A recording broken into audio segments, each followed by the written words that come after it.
नमस्कार। ऑनलाइन कक्षा में आप सभी का स्वागत है। आज की कक्षा में हम पढ़ेंगे बीए सेकंड ईयर के पेपर फर्स्ट के अंतर्गत हमारे पाठ्यक्रम के अंतर्गत आने वाले रीतिकालीन कवि भूषण के कुछ पद। इससे पूर्व की कक्षा में हमने अध्ययन किया था भूषण के ही पदों का, जिसके अंतर्गत हमने पढ़ा था गणेश स्तवन, जिसके अंतर्गत उन्होंने भगवान गणेश की मंगलाचरण के रूप में स्तुति की थी, वंदना की थी। और अन्य पद पढ़े थे वो थे राजवंश वर्णन, जिसके अंदर भूषण ने सूर्यवंश का वैभव और उसकी शोभा का वर्णन किया था कि सूर्यवंश के राजा किस प्रकार से सभी वंशों में सिरमौर है, सभी वंशों में श्रेष्ठ है। और शिवा प्रशस्ति, शिवाजी जो कि सूर्य के आश्रयदाता हैं, शिवा प्रशस्ति के अंतर्गत इन्होंने भूषण ने शिवाजी के शौर्य का, वीरता का, उनके गुणों का बखान किया। शिवा प्रशस्ति के अंतर्गत हमने पढ़ा कि किस प्रकार से शिवाजी ने मुगलों को, औरंगजेबों को हराकर हिंदू धर्म की रक्षा की, हिंदुत्व की रक्षा की और हिंदू के प्रतीक चिन्हों की किस प्रकार से रक्षा की। और इसी के साथ साथ भूषण ने बताया शिवा प्रशस्ति के अंतर्गत शिवाजी के बारे में और शिवाजी की वीरता, शौर्य, उत्साह इत्यादि के बारे में।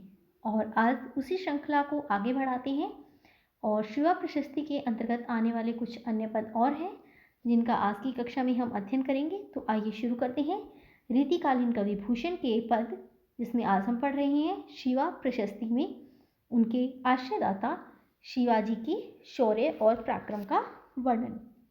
तो यहाँ प्रस्तुत पद है, चढ़त तुरंग चतुरंग सज शिवराज, चढ़त प्रताप दिन दिन अति जंग में, भूषण चढ़त महम चित चाऊ चारू, खग्ग खुली चढ़त है अरिन के अंग में, भोसिला के हाथ गढ़कोट है चढ़त, अरिजोट है चढ़त एक मेरुगिरी संग में, तुर्कानगन व्योमयान है चढ़त, विनमान है चढ़त बदरंग अवरंग में।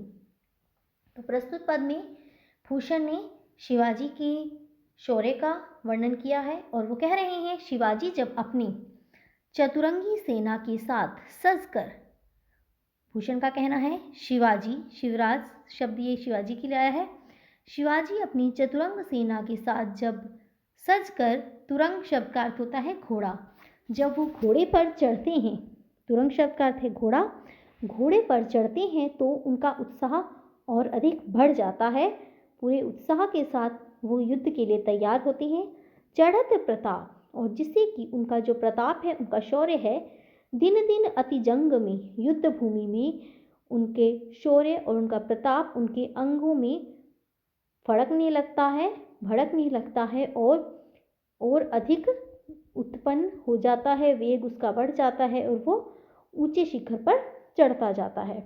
इसके आगे वो कहते हैं, भूषण चढ़त मरहठ चित चाऊ चोरू, खग खुली चढ़त है अरिन के अंग में।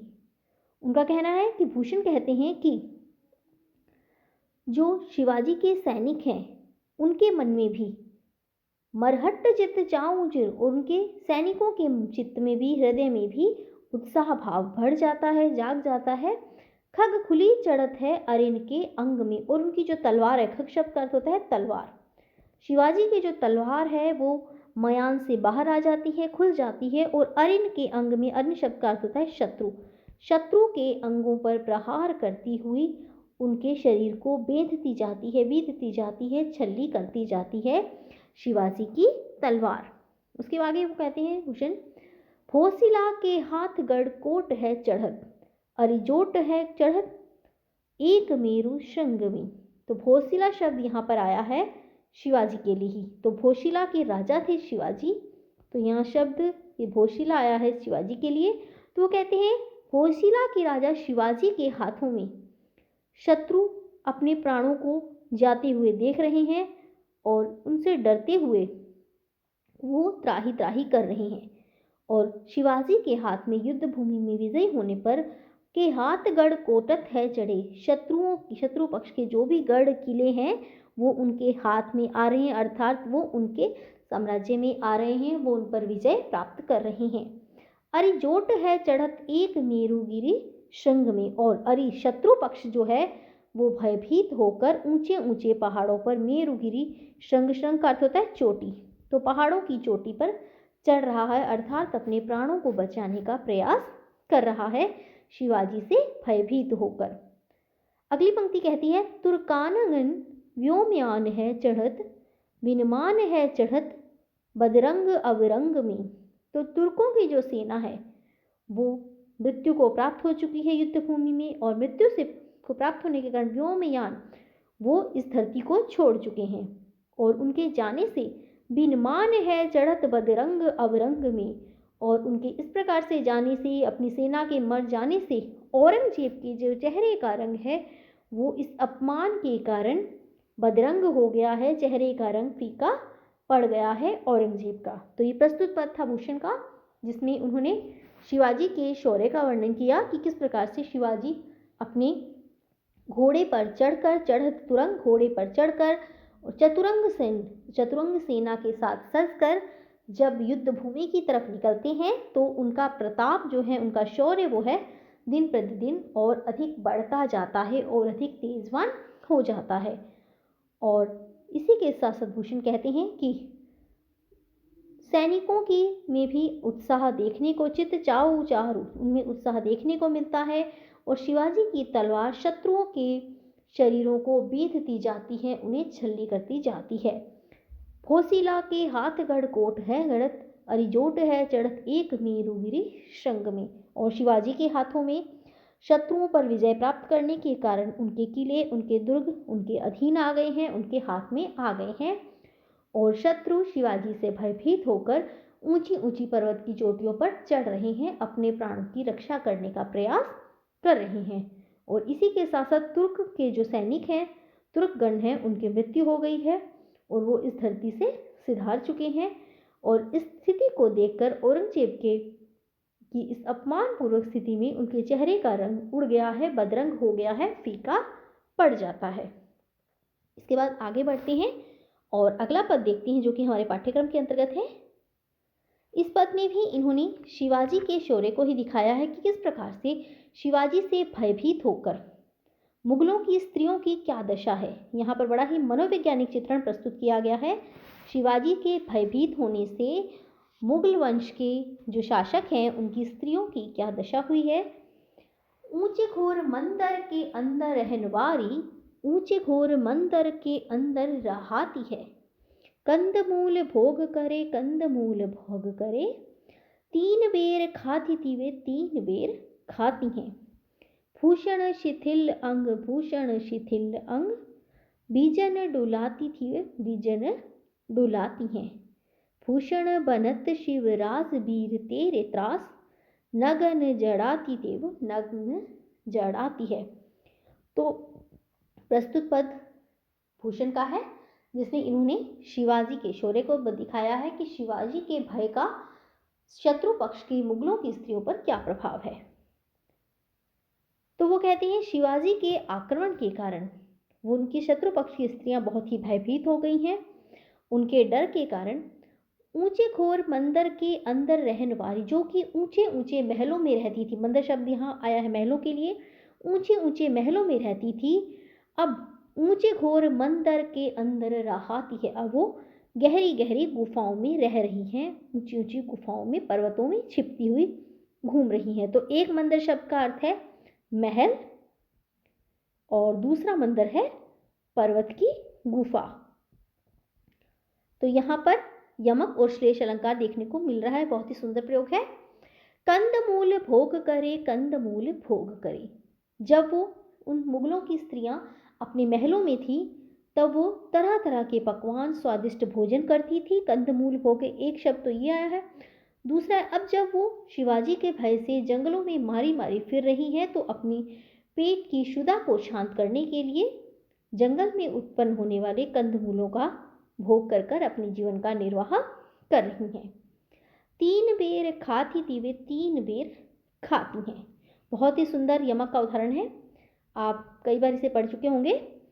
तो इस पंक्ति का अर्थ है कि जो मुगलों की स्त्रियां महलों में थी, अपने राजमहलों में रहती थी, एक दिन में 3-3 समय भोजन करती थी। इस बेर का अर्थ है समय। 3-3 समय जो भोजन करती थी, पर अब जो जंगलों में वो अपने आप को बचाती हुई भटक रही हैं, कभी कभी तो ऐसी स्थिति आती है कि पूरा दिन उन्हें मात्र 3 बेरों को खाकर ही व्यतीत करना पड़ता है। तो 3 बेर खाती थी वे, 3 बेर खाती हैं। जब वो महलों में थी तो 3-3 समय भोजन करने को मिलता था, और अब केवल मात्र 3 बेरों से ही पूरा दिन निकालना पड़ता है। उसके आगे भूषण कहते हैं, शिथिल अंग भूषण शिथिल अंग भूषण शिथिल अंग, बीजन डुलाती थी वे बीजन डुलाती है। जब महलों में वो मुगलों की स्त्रियां रहती थी तो इतने उन पर आभूषण थे, उन्होंने इतने आभूषण धारण किए हुए थे कि उन आभूषणों से उनका अंग जो है शिथिल हो जाता था, वो कमजोर हो जाती, परेशान हो जाती थी। जबकि अब ऐसी स्थिति आ गई है कि जंगलों में भटकते हुए इतना अधिक भूख के मारे, प्यास के मारे, भूख से वो उनके अंग शिथिल हो गए हैं, कमजोर हो गए हैं और वो दुर्बल हो चुके हैं। तो इस भूषण का अर्थ तो है आभूषण है, और इस भूषण का अर्थ है भूख और प्यास से व्याकुल होने के कारण उनका शरीर दुर्बल हो चुका है। बीजन डुलाती थी वे बीजन डुलाती है। जब वो महलों में रहती थी तो उनकी दासियां, उनकी सेविकाएं उन्हें, बीजन शब्द का अर्थ है पंखा, पंखे से हवा देती थी, तो उनके चारों तरफ बीजन पंखा डोला जाता था, डुलाया जाता था। और अब जंगलों में भटकने के कारण, भूख प्यास के कारण, उचित पर्याप्त भोजन ना मिलने के कारण बहुत ही शिथिल हो गई हैं, दुर्बल हो गई हैं, और वो खुद इतनी कृशकाय हो गई हैं कि बीजन की तरह स्वयं डोल रही है, पंखे की तरह स्वयं डोल रही हैं। भूषण भनत शिवराज वीर तेरे त्रास, भूषण कहते हैं शिवराज हे शिवाजी, तेरे त्रास से, तेरे भय से, तेरे डर से नगन जड़ाती थी वे नगन जड़ाती है। जो कभी महलों में मुगलों की स्त्रियां आभूषणों से जड़ित रहती थी, विभिन्न नग्न रत्न आभूषण धारण करती थी, अब वो जंगलों में तुम्हारे भय के कारण अर्धनग्न अवस्था में घूम रही हैं, उन्हें पहनने को पर्याप्त वस्त्र भी नहीं है। तो ये पद बहुत ही सुंदर, यमा का उदाहरण, जिसने कि भूषण ने मुगलों की स्त्रियों का मनोवैज्ञानिक चित्रण प्रस्तुत किया है। आगे बढ़ते हैं और अगला पद देखते हैं। ये पद है शिवाजी के स्थान पर, ये शिवाजी के लिए नहीं है, ये है भूषण के दूसरे आश्रयदाता छत्रसाल। भूषण 2 राजाओं के आश्रय में रहे थे, एक तो शिवाजी और दूसरे छत्रसाल। तो ये भूषण के जो आश्रयदाता हैं छत्रसाल, उनकी प्रशंसा में, उनके पराक्रम से संबंधित पद है। इस पद में उन्होंने राजा छत्रसाल के पराक्रम को, शौर्य को व्यक्त किया है। तो प्रस्तुत पद हम पढ़ते हैं, देखते हैं। भूषण कह रहे हैं, भुज भुज नेस की वे संगिनी भुजंगिनी सी, खेद खेद खाते देह दारुण दलन के, बख्तर पाखरन बीच धसी जात मीन पैर, पार जात पर बाहजों जलन के, रैया राव चंपति के छत्रसाल महाराज, भूषण सके कई बखान को बलन के, पक्षी पर छीने ऐसे परे पर छीने वीर, तेरी बर छीने कलन के। तो यहाँ पर प्रस्तुत पद में भूषण ने अपने आश्रयदाता जो है छत्रसाल के पराक्रम को व्यक्त किया है। वो कहते हैं कि मेरे आश्रयदाता जो छत्रसाल है, उनकी भुजाएं, भुजाएं जो हैं, भुजनेश शब्द आया है शेषनाग के लिए। तो छत्रसाल कह रहे हैं उनकी भुजाएं जो हैं वो शेषनाग के समान हैं, और शेषनाग की संगिनी जो कि सर्पनी होती है, भुजंगिनी को शब्द का अर्थ है सर्पिनी, शेषनाग की संगिनी सर्पनी जिस प्रकार से लंबी होती है, तो छत्रसाल की जो भुजाएं हैं वो भी शेषनाग की संगिनी अर्थात सर्पनी के समान लंबी लंबी है, और जिसमें उन्होंने तलवार धारण कर रखी है, तलवार ले रखी है उस लंबी भुजाओं में। खेती खेती खाती दी ही दारुण दलन की, और वो अपनी उस तलवार से शत्रुओं के दल को, शत्रुओं के समूह को खेद खेद कर, ढूंढ ढूंढ कर ला रहे हैं और उन्हें नष्ट कर रहे हैं, उनका संहार कर रहे हैं। बख्तर पखारन बीच धसी जात मीन परे, पार जात पर बाजों जलन के। वो कहते हैं जिस प्रकार से जल में, जल के बीच में मीन शब्द आया है मछली के लिए, मछली किस प्रकार से अपने वेग के साथ जल में प्रवाहित होती है और जल से बाहर निकलती है, जल में आती है, तो उस प्रकार से उसी वेग के साथ जो इनकी तलवार है वो भी शत्रुओं के शरीर को पार कर जाती है, उनके कवच को, उनके हाथियों के शरीर तक को भी पार कर जाती है। उनमें भी उसी वेग के साथ वो तलवार जाती है जिस वेग के साथ मछली जल में प्रवाहित होती है। रैया राव चंपति के छत्रसाल महाराज भूषण सके करी बखान को बलन के। तो राजाओं के राजा श्रेष्ठ चंपति के पुत्र छत्रसाल के गुणों का बखान करने से पूरा नहीं हो सकता। ऐसा कौन है जो कि चंपत राय के पुत्र महाराजा छत्रसाल की शक्ति का बखान कर सके, ऐसा कौन है? पक्षी पर छीने ऐसे परे पर छीने वीर।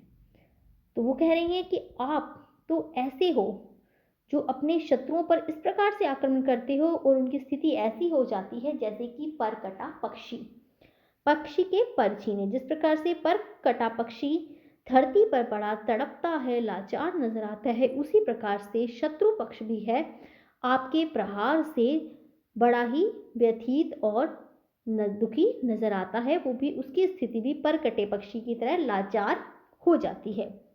तेरी पर छीने खलन के। और हे छत्रसाल, तेरा जो बर्छा है उसने तो बड़े बड़े वीरों के, बड़े बड़े योद्धाओं के भी बल को क्षीण कर लिया है, उसे भी नष्ट कर दिया है, तेरा ऐसा बर्छा है। तो यहाँ पर प्रस्तुत पद में भूषण ने अपने आश्रयदाता छत्रसाल की वीरता का वर्णन किया है कि छत्रसाल की भुजाएं जो हैं शेषनाग की संगिनी सर्पनी के समान लंबी है, जिसमें उन्होंने तलवार धारण कर रखी है, और वो तलवार जो है खेती खेती खाती दी दारुण दलन के ढूंढ ढूंढ कर शत्रु पक्ष के सैनिकों का उनको मार रही है, काट रही है, उन्हें नष्ट कर रही है। बख्तर पाखार बीच धसी जात मीन परे पार जात पर बहा चूं जलन के। और जिस प्रकार से मछली जल में प्रवाहित होती है, जिस वेग के साथ प्रवाहित होती है जाती है, उसी वेग के साथ छत्रसाल की तलवार शत्रुओं के शरीर को, उनके कवच को, हाथियों के शरीर तक को भी उस वेग के साथ ही नष्ट कर रही है। और इसी प्रकार से वो कहते हैं कि राजाओं के राव रैया राव चंपत राय के पुत्र छत्रसाल की शक्ति इतनी अनंत है कि उसका कोई भी बखान नहीं कर सकता। तुम्हारी शक्ति तो ऐसी है, तुमने युद्ध भूमि में अपनी शत्रु पक्ष के को इस प्रकार से स्थिति में ला दिया है कि वो पर कटे पक्षी के समान लाचार बेसहारा तड़पते हुए नजर आते हैं युद्ध भूमि में। जिस प्रकार से पर कटा पक्षी छटपटाता है, लाचार सा पड़ा रहता है, उसी प्रकार से शत्रु पक्ष के सैनिकों की स्थिति है। तेरी बर छीने कलन के। और तेरे बर्छे ने तो बड़े बड़े योद्धाओं के बल को भी क्षीण कर दिया है। ऐसे हैं अपूर्व साहस वाले, शौर्य वाले, पराक्रम वाले छत्रसाल। तो आज की कक्षा में हमने अध्ययन किया हमारे पाठ्यक्रम के अंतर्गत आने वाले रीतिकालीन कवि भूषण के पदों का। इससे आगे की कक्षा में हमारे पाठ्यक्रम के अंतर्गत जो अन्य कवि हैं उनका अध्ययन करेंगे। तब तक आप अपने स्तर पर इनका अध्ययन कीजिए। धन्यवाद। इससे आगे की कक्षा में मिलते हैं अन्य पदों के साथ।